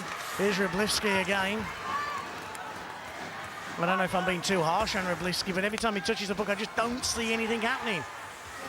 Here's Campbell. Ryblewski still out in front. Now Anafati clears all the way down. David Graham, the bench coach of Manchester, calls McMillan across the ice, and McMillan makes his way back to the bench. We're back 5-on-5, and we enter the final 5.5 minutes. There's Stuffaker, top of the circle, takes a shot into the glove of McDonald, and the whistle blows. 5:21 remain then. Second period, a 1-0 second period to the Manchester Phoenix. They've taken their lead from 2-1 to 3-1. They're looking for 4-1, and a redirected shot there just forced its way past McDonald's goal. Longstaff forces. Outlet pass from Stuffaker to Joe Talari, scorer of the first Manchester goal. Drop pass, Stuffaker on a one-timer. McDonald hardly saw it and just managed to get the tip of his glove to it. Can Longstaff do something down the left-hand side? He's got the puck. Johnson's the spare man. Can't find him. Good work, Enafati. Johnson, man out in front was Campbell. Couldn't collect. Tony Hand collects on his backhand side. He just bobbles off his stick, though. And Goulet takes it behind his goal and now forces out down the left-hand side to Jez Lundeen. Lundeen chips it, and that, of course, takes any momentum away from his forward players. And Payet had to grab it, put it down, then take the shot. And by that time, of course, Manchester had regrouped. Hand has got Stuffaker driving the net at the moment. Here is Tony Hand. Drop pass to Larry, scores! Absolutely gorgeous, Tony Hand. All about Tony Hand there, and Talari gets his second of the night. This game might be as good as over. It's 4-1. Dave, that man, Tony Hand, I just asked the truck if we could have a shot of him at the next break of play. There it is. I wasn't expecting it to be a goal, but the play before, the face-off before, which was down into McDonald's side, Tony Hand's eyes, I'm taking it. This guy right now is running the show, and that's got to be Rob Wilson's big fear, is that as his game goes on, the confidence of Fankhauser, the confidence of Tony Hand, he's got to do something to stop this. Kids, watch that. That is gorgeous. And if you can do that at home, or on your roller rink, or when you go and do your under-14s practice tomorrow night. But when Tony Hand has that look in his eyes, there's nothing you can do to stop him. Nothing at all. He's hungry. He keeps telling me he's going to retire. It'd be criminal for him to retire. I know he's 40 years of age, but when he's on his money, and when he has the puck, and especially against a team like Newcastle who are tired now, and they're giving him a little bit of space as well, nobody can just take advantage of that space. And if you can't play that really disciplined game on Tony Hand, that real hard forechecking game on Tony Hand, and you give him that bit of space, then you are in serious trouble. Here's Stork. Man at the back door was Cloutier, couldn't convert. Tony Hand running the show here in Newcastle. And Cloutier, big man, battling in the corner. Payet's down there, Gomagnoc's down there. Puck's going to come out. It's Mangos takes a shot, glove side on McDonald. And McDonald's had a good game for the Newcastle Vipers. No, he hasn't. He's had a really good game for the Newcastle Vipers, and his team is still 4-1 down. He's just getting, he's not getting a lot of help, and of course, Story's still in the box for serving that 10-minute misconduct. Now a player has gone down. It's Andre Payet. I don't know if he picked that one up. But Payet's gone down, and Andy Carson has not called the penalty. And Andre Payet is now just letting emotions get ahead of him, and he's getting frustrated. Let's see what happened there. Brett Cloutier with a late one. Comes in and I think I'm just looking at those shirts. Got the Santa shirts. Everybody's got the Christmas shirts. Brett Cloutier with the Santa outfit on the front. I mean, The image just goes, doesn't it? Chance out in front. Longstaff had a chance there. Johnson found him. Johnson's been pinned there by Bassick, and here comes the penalty. Yeah. Bassick has got the minor, and as soon as Manchester touch the puck, and the whistle goes, interference call on Scott Bassick. Just trying to look. Definitely Scott Bassick held up Sean Johnson behind the net. And I think right now what's going on is they're wondering why the whistle went. Now you can see Sean Johnson on the forecheck. Good work on Bassick, gets the puck away from him. Makes the pass to Longstaff. Longstaff gets the shot on goal, but again, Bassick now keeping Sean Johnson out to the outside. Lobby looking for an outlet. He held Sean Johnson. Bassick held Sean Johnson up against the boards. Gets called for interference, but I think there was a mistake on the whistle. Yeah, there was a linesman, I think, who blew the whistle. And that's why the face-off has been brought back to the centre spot. So 2 minutes and 19 seconds remain. And you have to have that feeling that if Newcastle are going to get back in this game, they have to score on this one-man advantage. They have to take some momentum into a third period, and the only way they can do that is by scoring. Playing well isn't enough now. Gomanyuk gets the puck out in front. Wroblewski's there again. And on his first power play unit, Wilson has got Wroblewski out there, and he must be thinking, he must look up and down his bench thinking, I wish there was just somebody there who could score some goals for me. But there isn't, so I'll keep putting Wroblewski out there. Gomanyuk of the bad groins, and he gets intercepted by, have a guess who? Tony Hand. Look at that for a pass. Oh, onto Talari and Galay. This game's just suiting Tony Hand more and more now because it's becoming a little bit of a scrimmage. It's becoming up and down, a lot of space. And when Tony Hand has a lot of space, you're in trouble. Was that too many men on the ice? I think it was. Manchester got that jump quick, got that player out. Dave, you know when things are going your way, something like that doesn't get called, or the linesman making the mistake on the power play or on the delayed penalty call. Things just are not going Newcastle's way from anywhere in this building. And Newcastle need to get puck possession in the offensive zone. They're not getting it right now. Here's Derek Campbell. He's got Wroblewski ahead of him. Here's still Campbell. Somebody's going to make something happen. David Longstaff, a man who can. Man, it's in front was Wroblewski. Didn't score. Wroblewski's still out in front. Longstaff behind the goal, but you want Longstaff where he's going to be hurting people, punishing people. And he fed the puck out again to Wroblewski. Derek Campbell collects. Final 40-odd seconds left in this game. It's with Campbell again. Campbell steps in front, nice move. Puck still bouncing, Johnson has it. Johnson's been moved up the puck by Stuffaker. Campbell, backhand, tries to shovel it out, but Manchester get a bit of it. Can they force it out of the zone? No, they can't. It's banged off the boards to Staunton by Stark, and the puck goes all the way down, 20 seconds. Outlet pass to Johnson. Johnson leaves it. David Longstaff. Can he find the puck back to Johnson? He can. 10 seconds. There's a man on the back door. It's Campbell! Should have scored. Didn't score. Had off the net to score. And Derek Campbell. Well, that's a chance. And could that be a chance? Could that be the chance that, well, the Newcastle Vipers could have missed? Derek Campbell with a great opportunity here. All alone in front, and like I said, when things are not going your way, they're not going your way. Then up to 2-0 period then, with Bassick and Talari scoring for the Manchester Phoenix. 4-1, the Phoenix lead the Vipers. We'll be back after this break, don't go away.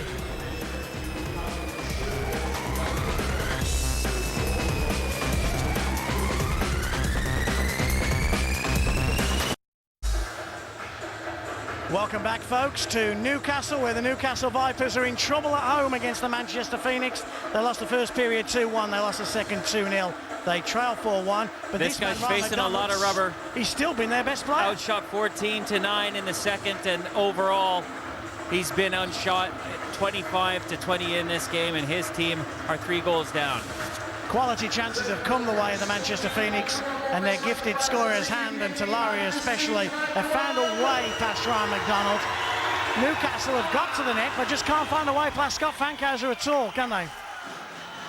No, definitely not. Right now, the Newcastle Vipers looking for an answer.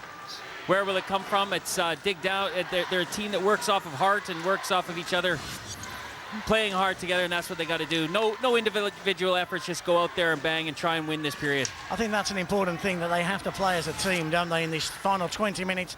Perhaps stop and not try and do too much individually. And it's easy for us to say up here, but for them to do all the little things right, and then chances will come, and hopefully they can get back in this game. Newcastle have to score next to have any chance. To be honest with you, it's a long shot if they can get back in this one. Is McMillan.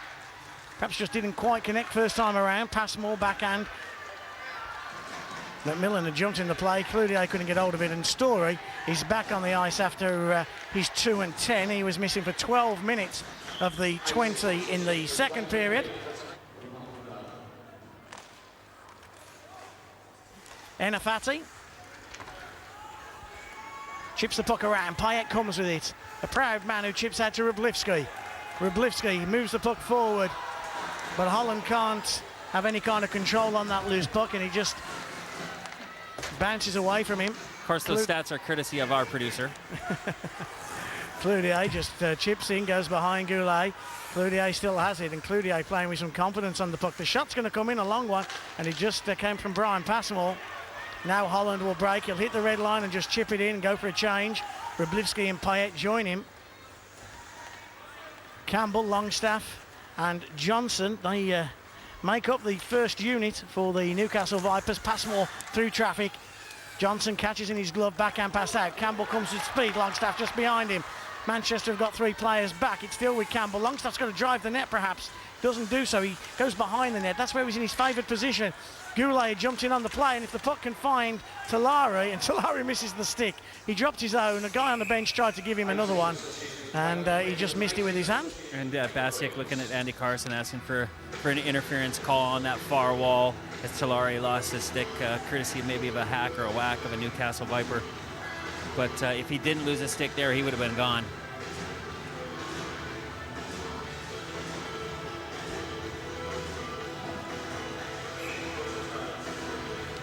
Offensive zone face-off for the Newcastle Vipers. They've got to try and get back in it. Goulet jumps in the play, but it's good work on the boards and on the wall by Manchester. They're keeping things to the outside. Payet gets it back to his point man. Goulet takes a shot. Longstaff's just in front, tries a first bite, second bite of the cherry, but Fankhauser didn't give David Longstaff anywhere to go in that situation. Scott Fankhauser should pay me to watch him, because every time I've seen him this year, he's been outstanding. Absolutely outstanding. And Payet falls over Fankhauser's stick there, and he looks for a penalty. He's just trying to get something going, but instead there's a break here for Talari, and Stuffaker hammers one as Newcastle were looking for a penalty, as they were looking for a tripping call on their goalie. Andre Payet just puts his hands in the air, and Tony Hand, Joe Talari, and eventually Stuffaker hammers one past McDonald. This game's over. The fat lady sang. Michelle McManus has got a new single out, and the Phoenix lead 5-1. Unbelievable play by the forwards of the Manchester Phoenix. Tony Ham with a little look back pass. And the one-timer. And, you know, you're looking 5-1 now, and things are over. Things are looking pretty tough for Newcastle. That was the Andre Payet Another complaining. chance, it's Rhys McWilliams. We're all over the place up here, eh? That pork sandwich is going to fall over in a minute.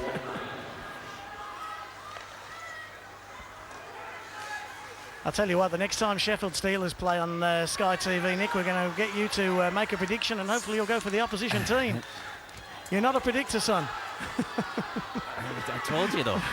3-on-3 break for the Manchester Phoenix. We're going to see goals, I'm sure, more goals in the remaining 15 minutes. It's just going to open up here now. The thing about predictions, though, Dave, is you always get to see, we never get to see the warm-up. You never get to see the horses in the paddock. I don't think that would have helped us too much tonight. Just, you just put me on the spot there. But if you would have given me a minute or two into the game, I think I would have called things differently. Because Manchester have looked impressive for a team on the road here in Newcastle tonight. They've looked impressive right from the drop of the first puck. They've played a very good road game, but I'm conscious all the time, and a hit comes in on the goalie, and here we go now. It's Rhys McWilliams and Dean Holland. two young British. It's not Reece McWilliams. It's Graham, the defenceman, and he has to fight him because he's just hit the goalie. There's two kids here who haven't fought much since 5th grade, and you can tell that they didn't really know what to do, the pair of them.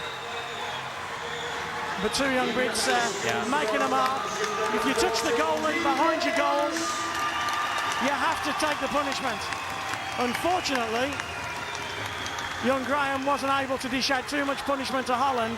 And this is just... the two kids were in a situation I don't think they've been in before, were no, they? Holland just being a little bit over-enthusiastic on Fankhauser. And, of course, Graham coming in, doing what he's got to do. He's got to say, you get close to my goalie, and I'm going to step in. I'm going to drop the gloves.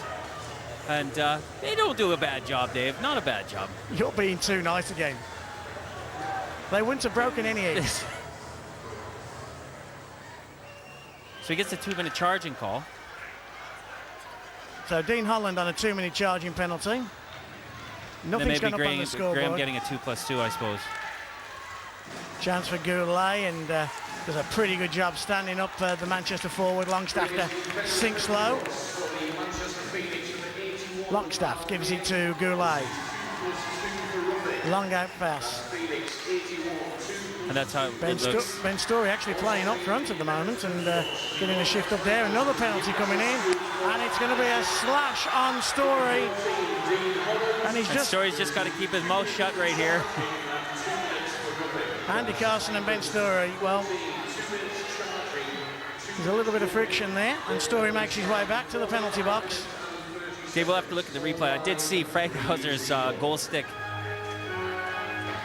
floating across the ice. Story trying to drive in. There's the hack.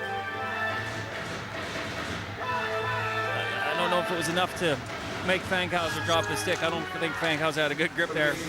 On that other incident earlier on, Graham with 2+2 and 2+2 against Dean Holland as well, so they even themselves out. But now we find ourselves in Manchester power play with Story off for slashing. Gomanyuk collects, and Gomanyuk will try and chip out only as far as Mangos. Mangos rims the puck round Passmore. Ritchie's out on the ice as well for the Manchester Phoenix. And you've got Ritchie and Wyatt and the third line out on the power play for Tony Hand's team. McMillan drives into the zone, gains the zone. He's going to drop past to Wyatt, is he? Chance out in front for Reece McWilliams. Here is McWilliams again. Drives the top of the circle, then tries to get the puck out to Mangos, but the pass wasn't a good one, and Mangos collects. Mangos with a nice outlet pass to Wyatt. Wyatt just takes the puck taken off him, and it's Ben Campbell. Killing penalties gives it to Richie Thornton. Thornton is going to get to the red line, and he'll just chip it in, and he does just do that. Behind the goal of Fankhauser. Fankhauser leaves it for Bassick as Campbell comes in hard and has a bit of Bassick, and then Campbell finishes high up on Bassick, and two guys there competing. Penalty being called as those two guys roll around the ice. There's going to be a bit of a scrap here, and it's going to be Campbell, but Bassick's on his knees, and Campbell is above that. I thought Campbell was going to swing a punch at Bassick while he was on his knees then. I'm glad he didn't. There's nothing Campbell wanted that rightfully. He was aggressive on this, and Campbell I think is going to be called for holding on or a trip there on Bassick. Bassick's wondering what's going on. The ref has got his hand up by now and is already calling the penalty. And I think it's going to be Campbell might be getting at least a 2-minute minor, maybe a 2+2. He's got a 2-minute minor penalty for tripping. And then I think Andy Carson being generous and not calling him on the roughing, but you saw him dancing with Bassick coming through. He did give him 2+2. Well, Newcastle are getting frustrated. Yep. They're in their own building. They're being beaten pretty badly at home by the Manchester Phoenix. Frustration is starting to tell. The fans just in front of us, the coach on the bench. 5-on-3 power play, could be field day for the Manchester Phoenix. Enafati fakes it, one-timer maybe for Bassick. Bassick still on the ice. Enafati again, there's traffic. Bassick on the one-timer, big shot comes in. McDonald got a bit of it. And the whistle blows, and Adam Walker it is, who is out in front with Joe Talari. So Adam Walker getting some 5-on-3 power play time. Got to take your hat off to this Manchester Phoenix tonight. They've come into this building, executed exactly what Tony Hand had said. in his interview with you, and played an absolute great road game. Tony will be a pleased man tonight. Still got 12 minutes to go, and there's some points to be had here for the Manchester Phoenix. Maybe Anafati on a one-time, and maybe Basic takes a shot. Rebound comes to Talari. Talari, the leading goal scorer in the league, gives it to Passmore. Passmore on a drop pass to Basic. They always look for Basic. And now Anafati, chance out in front. Big chance, second bite of the cherry. And it's Talari with a hat-trick goal. Third of the night for Joe Talari. And the league's leading goal scorer has another 3 to add to his tally. A 5-on-3 power play goal. It's 6-1. Michelle McManus has got a new album out.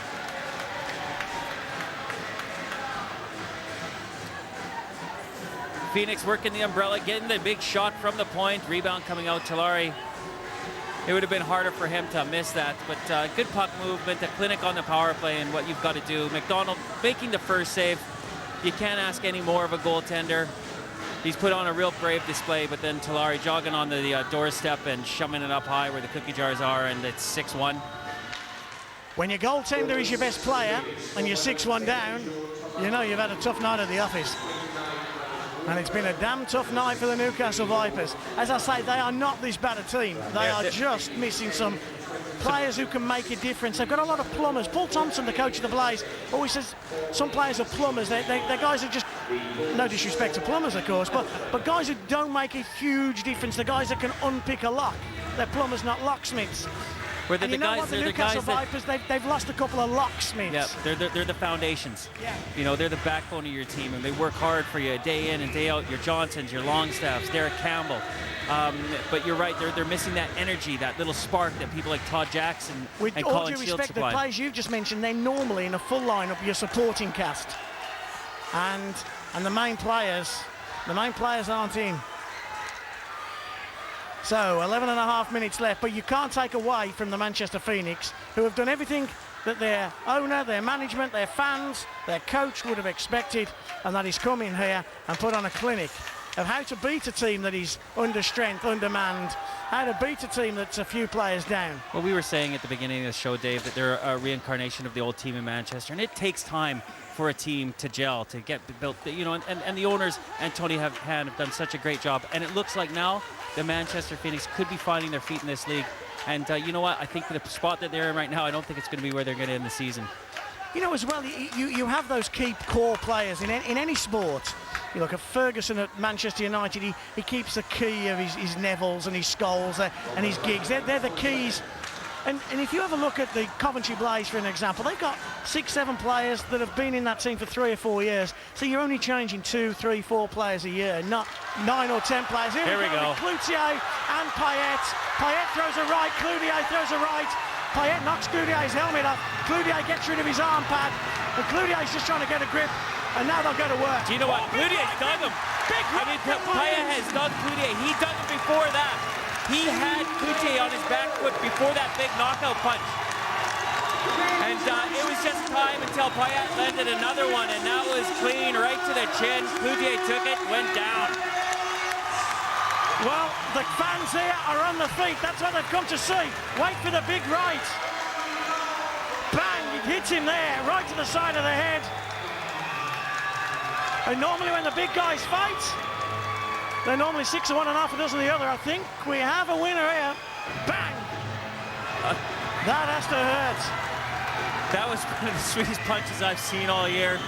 And, you know, Payet, like I said, he's a guy, he wears his heart on his sleeve. He was one of the nicest guys you'll ever meet. He's a great character, and he wants to give his team, they've lost this game. They're ending the season, they're ending 2007, sorry, on a down point. But you know what? He's given everyone a little spark and something to look forward to in 08. I know Brett Cloutier, not as well as I know Andre Payet. But I tell you what, Brett Cloutier's a proud man. And they nodded at each other there, you know, good scrap. And now they're having a bit of a yap. It wouldn't surprise me if in 5 minutes you might see round 2. Well, a lot of the backups have seen ice, of course, in Cardiff at the moment. The British goalies have seen a lot of ice with Phil O'Sare out of the lineup as Passmore takes a long shot. The youngster Lawson makes a save. Hit from Gomagnoc. Good night. Thornton gets it out to Johnson. I've got a feeling we could have an interesting 10 minutes still here. And Fankhauser puts his glove on the puck. I don't know, Dave. I think Tony Hand, one thing this guy is a gentleman. And we actually haven't seen much ice, or Tony Hand on the ice a lot in this third period. He's the kind of guy that would, he's got this game in hand. We're actually going to see him take no, he's going to go back off. But he's a gentleman. They're not going to want to drag the game in the mud by no means. Andre Prayet's come out there. He's made a statement. I don't know if those two are going to go at it again, but I think we'll see the seconds die down pretty easy, buddy. Okay. That's just me being nice, though, eh? Yeah, you're too nice. You'd never coach my hockey team if I won the lottery, Nick. No, I wouldn't. I wouldn't, Dave. But I would be in charge of entertainment. Yeah. The people in Newcastle have been entertained tonight, but a little too little, a little too late. Manchester, and there's a lot of Manchester Phoenix fans here who've made the trip from Manchester to Newcastle. Blimey, they'll float back home after a 6-1. Well, it might be more, might be less, but a 6-1. Oh, big hit coming in on your own player. That's the second biggest hit of the night after the Gomeniuk hit. Big chase down the ice, and a lot of the British lads now getting some ice time on both sides as we enter the final 9 minutes of this third period. Manchester will come down the middle, and Wyatt's waiting for a loose puck, but he doesn't get it. Chipped into the corner where Goulet will hammer off the boards and chips out through the neutral zone, past Simon Mangos. And Mangos will collect behind the goal of Frankhauser. The 2-1 first period to the Manchester Phoenix, with Tillari getting the Phoenix back on the back on the board before Ben Campbell equalised and Tony Hand on that breakaway for 2-1, and then it's really been Manchester all the way. Bassick on the power play 3-1, Tillari second for 4-1, and then in the third period Stuffaker and then Tillari for a hat-trick goal 6-1, and that's the big difference tonight. Chance out in front, and Campbell collects. Nick and I arguing over the man of the match, and another penalty is going to come in, and this time it's going to be against the Manchester Phoenix on a hook-in minor, and it is the goal scorer, Joe Tillari, who makes his way to the bench. If Newcastle had an offensive threat, and I think without the players that they're missing tonight, that's been the big difference. They haven't had an offensive threat tonight. And Newcastle need to keep games really, really tight at the moment whilst they're short-handed to stand a chance. And if you open a game up, people like Tillari and Hand are just going to expose you. And that's what they've done tonight. I mean, against a full-strength Newcastle, perhaps that wouldn't have happened. That's the thing. When things are not going your way, they're not going your way. Aaron pass is now coming out from, I think that was Holland, and on the power play, that just it just takes the wind out of your sails. And things just haven't gone right tonight for like the... Look at this, they're running into each other now. They're trying to overplay it a little bit, and it's just frustration and trying to do the best for the team, the teammates, the coach, and it just hasn't worked. Manchester clear all the way down. 72 seconds left on the power play for the Newcastle Vipers, and they come forward with Jundeen. Jundeen gets it out to Campbell. Campbell's looking for Longstaff. Longstaff collects.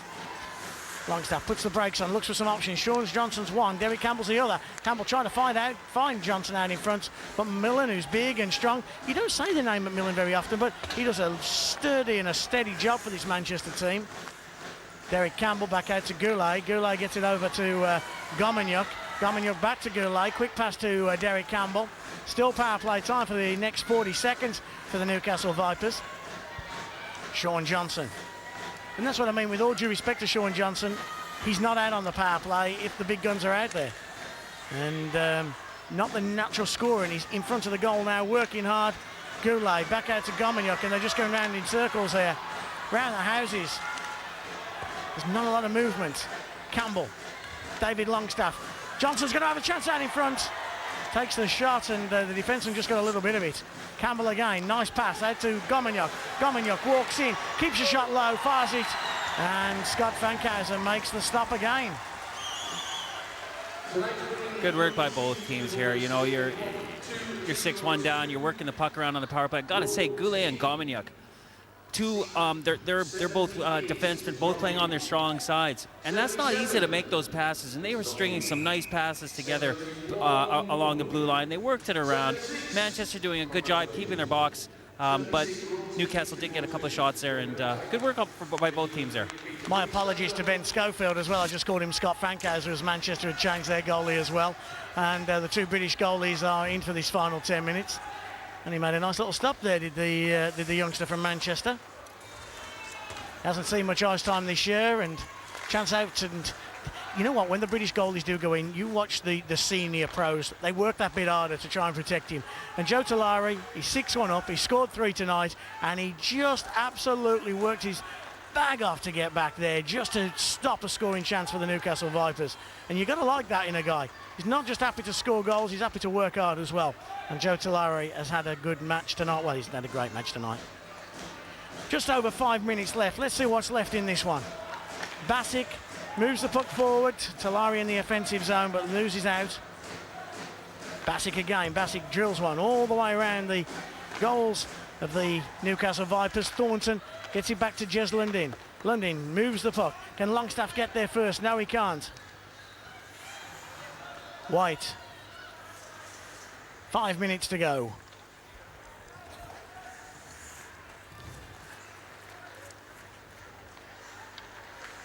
Mangos moves the puck forward. Scott Mangos gets taken out by Goulet, but Mangos has still got it. Gets it back to Wyatt, who runs the puck back. It's still with Mangos. Mangos with a backhand goal. He's lost his stick. And Goulet just gently gives it to him. Thornton moves the puck forward.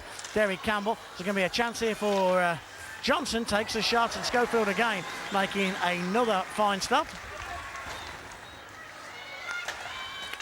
Campbell, who scored the opening goal for the Newcastle Vipers that tied the game 1-1. It seems a long time ago. And Campbell again is going to go in after Hurry, but the puck only comes back out to Goulet, who takes a shot, and Schofield's got it and doesn't give up a rebound.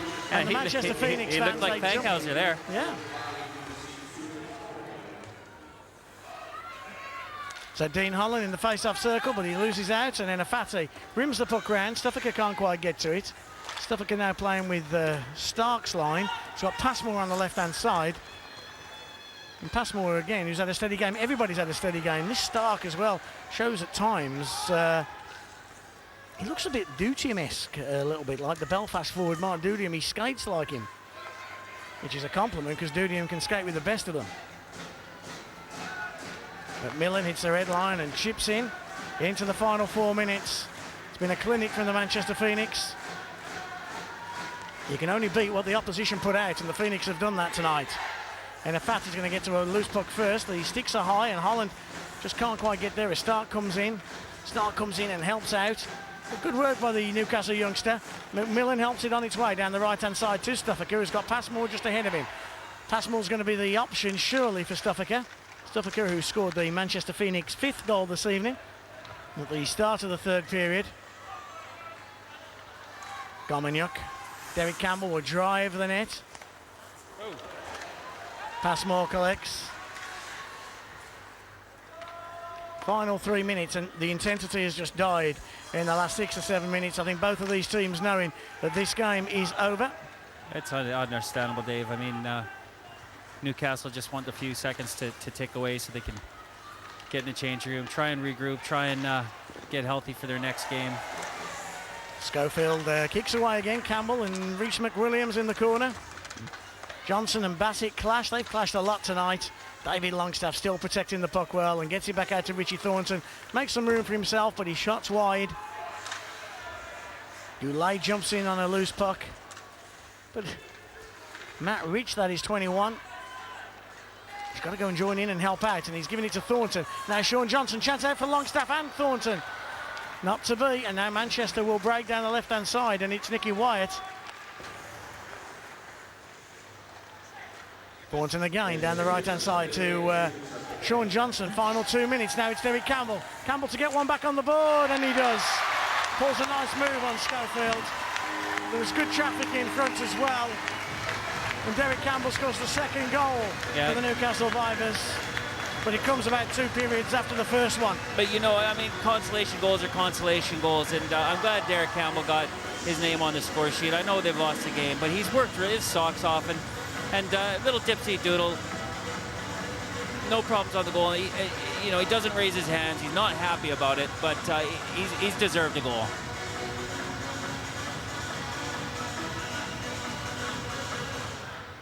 So the Newcastle Vipers 2, the Manchester Storm 6, and 3 goals scored by our player of the match, Joe Tolari. is the league's leading goal scorer. And he's had an outstanding year and an outstanding night here in Newcastle. And I think deservedly the man of the match, Nick. Well, Dave, you know, I think I was going for Bassick. I think it's pretty easy when a guy gets a hat trick or a goalie gets a shutout to go with them for man of the match. But Bassick, right from the drop of the puck, has been so solid. He's led this Manchester Phoenix to this victory. He's played like a gentleman. He's played solid. He's had to face David Longstaff all night. And he's completely shut the Newcastle Vipers down their offense by playing tough and strong and smart. And you won that round. You got Tulare, but I would have gone with Bassick. Well, I just think that if Newcastle have had a bit of an offensive threat, a bit more of an offensive threat, if Bassick had got Shields and Jackson coming down on him as well, I may have gone with him. I like Bassick, we said at the top of the show. Yeah. But Scott Bassick, I don't think has been the reason tonight.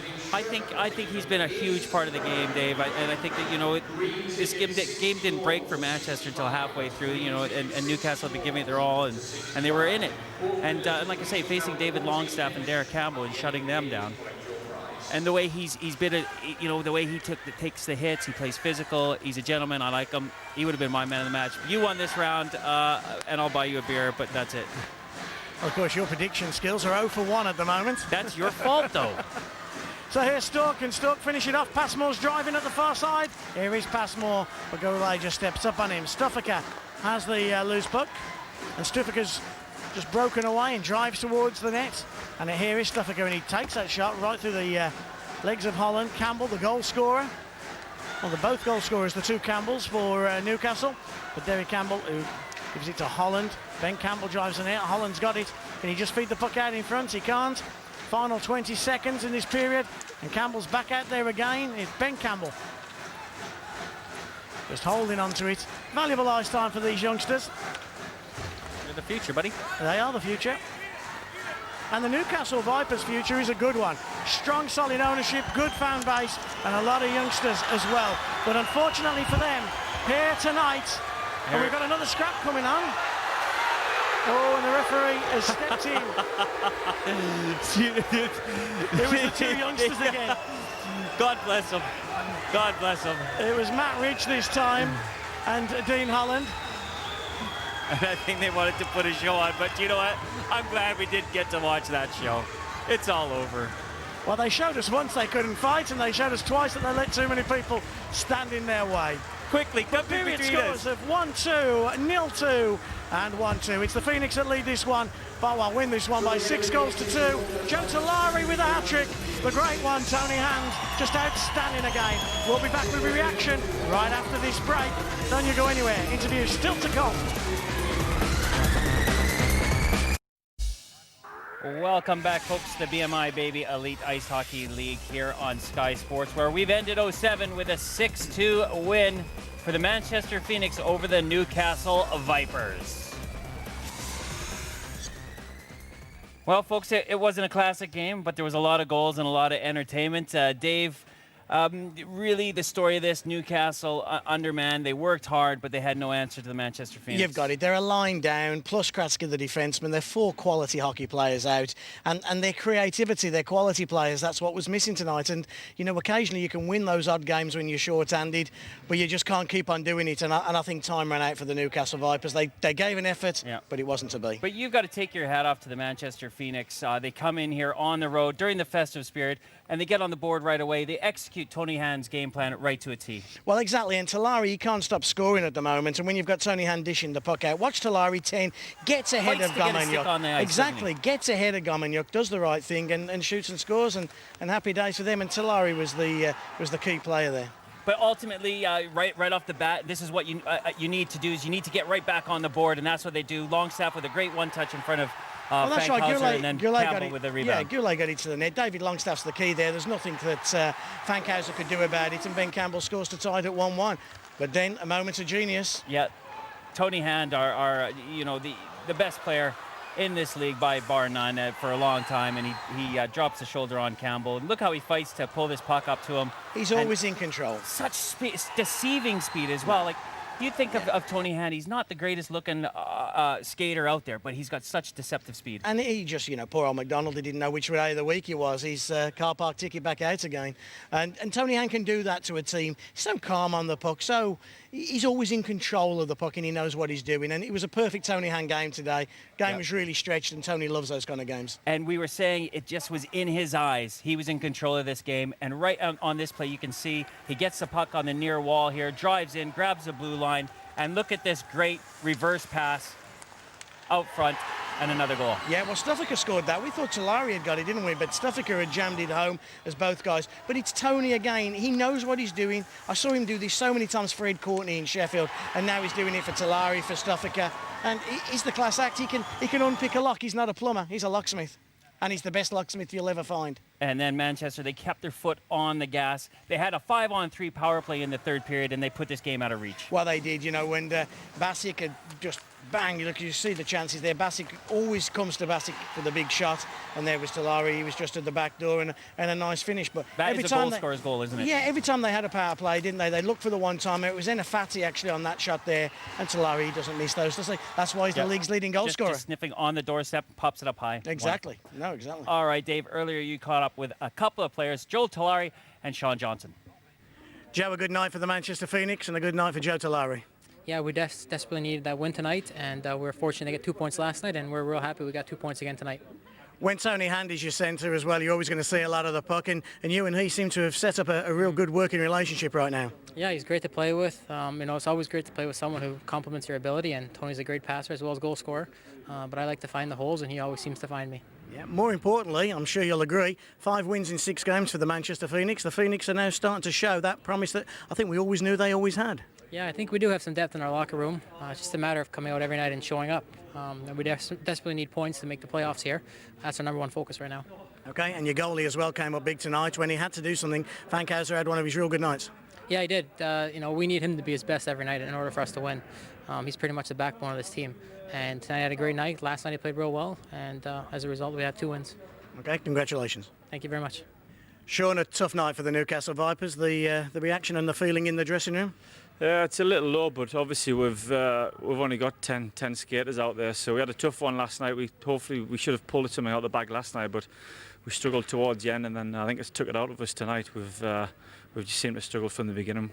You have got a whole line out, haven't you, with Hutchins and a like. It's tough going out there. Oh, that's it. I mean, we've got 3-4 key players out at the minute, so obviously it's always going to be hard, but the lads, I think Rob's happy with the way everybody's worked, but obviously when you low down on numbers that much, there's not a great deal you can do at the moment. One of the older statesmen of the team, but the youngsters did do well. Ben Campbell as well scoring, and that's the kind of, when you are short-handed, your youngsters are going to get that chance. That's right, yeah. A lot of the kids have had a chance this year when we've had injuries, and they've all come through really good. So it looks good for the future here, and hopefully the kids will keep plugging in there and take the old man's job shortly. Yeah, they'll be playing in the testimonial. Hopefully they will be. Yeah, hopefully having a good night. Okay, congratulations and well done tonight. Thank you. And some other scores from games in the league this evening. Coventry beating Hull 3-2 and Belfast beating Edinburgh by the same score, 3-2. We can have a look at the league table as it stands now. Coventry extending their lead to 5 points at the top there with all those games in hand. And Sheffield, are they the team that can catch the Coventry Blaze? I believe they're the only team that has a chance of catching the Coventry Blaze. And of course, the weekend's games. Sheffield have a huge weekend. Saturday they're in the NIC in Nottingham. Sunday they're in Coventry.